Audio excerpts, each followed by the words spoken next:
Bonjour à tous, rendez-vous ce jeudi sur l'hippodrome de Saint-Cloud pour une nouvelle émission Quintet Flash. Et c'est un Quintet Plus dans le prix de la Gloriette, un handicap réservé aux choix âgés de 5 ans et plus. C'est la distance de 2400 mètres. Un lot assez homogène avec des chevaux très expérimentés évidemment à ce niveau de la compétition. On va pouvoir s'appuyer je pense sur des bases assez solides avant le coup. On voit tout ça avec mon analyse.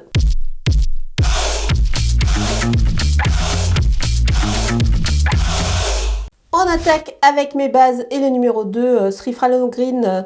Il est régulier, compétitif, en 39 de valeur, je pense, sur sa distance évidemment aussi.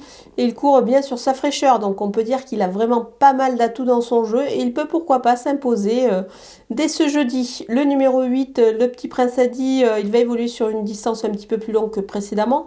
Mais attention, il en est capable, le cheval, il a prouvé qu'il était compétitif à ce niveau, il est en forme.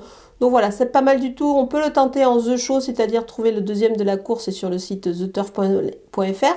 Pour cela, vous ouvrez un compte et The Turf double votre premier dépôt jusqu'à 100 € en utilisant le code promo FlashTurf. Donc c'est intéressant. N'hésitez pas à vous rendre sur le site.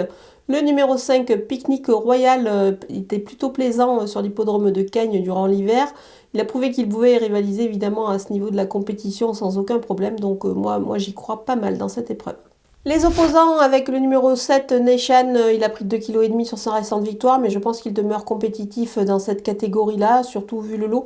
Donc voilà, donc on va le garder en confiance. Le numéro 12, Shamsabad, on le connaît bien, avec un bon parcours, il est capable de rivaliser dans cette épreuve. Le numéro 1, Sir George, il va progresser sur sa rentrée, même s'il doit porter beaucoup de poids ici, moi je pense qu'il est capable de pouvoir accrocher une belle place dans cette épreuve. Le numéro 6, Wood City, la distance sera beaucoup mieux, il a perdu 1 kg sur sa valeur. Le cheval me paraît bien compétitif ici pour les places évidemment. Mon coup de poker, c'est le numéro 10, Mike. Il peut faire parler cette nuit ici. C'est un cheval qui est capable de courir sur 3000 mètres. Il peut lancer la course de loin, pourquoi pas, et ainsi aller pour lui le plus loin possible. Pour le coup, je pense qu'il en est capable. À cette valeur, ça me paraît intéressant. Donc on va le retenir quand même assez haut. Les outsiders avec le numéro 9, Moonwolf, le cheval est compétitif, je pense, à cette valeur, mais maintenant c'est une rentrée, donc il risque peut-être de manquer d'une petite course à cette occasion. Le numéro 11, Breath of Fire, il doit surtout se montrer un petit peu rassurant, mais toutefois on ne va pas totalement l'éliminer, c'est un cheval qu'on connaît bien quand même à ce niveau de la compétition.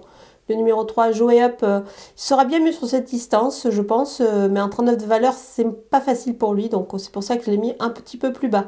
Le numéro 13, Morizo, sa rentrée, je pense qu'il aura fait du bien, il devrait monter en puissance là-dessus. Le cheval, pour moi, n'est pas trop mal placé pour ses débuts dans le handicap, mais bon, il peut manquer d'expérience. C'est pour cette raison que je l'ai mis un petit peu plus bas. On termine avec les délaissés et le numéro 15, Sadanori, il sera beaucoup mieux sur une distance plus longue et en deuxième épreuve à mon avis. Le numéro 14, Karakorum, plus 3 kg sur sa récente victoire, ça me paraît un petit peu plus compliqué dans cette épreuve. Le numéro 4, Let It Flight, c'est une rentrée, il peut être arrivé à un poids limite ce cheval-là, donc c'est pour cette raison que je l'écarte. Voilà, on a passé en revue tous les partants de ce Quintet Plus de Saint-Cloud. Je vous laisse avec ma sélection et mes conseils de jeu.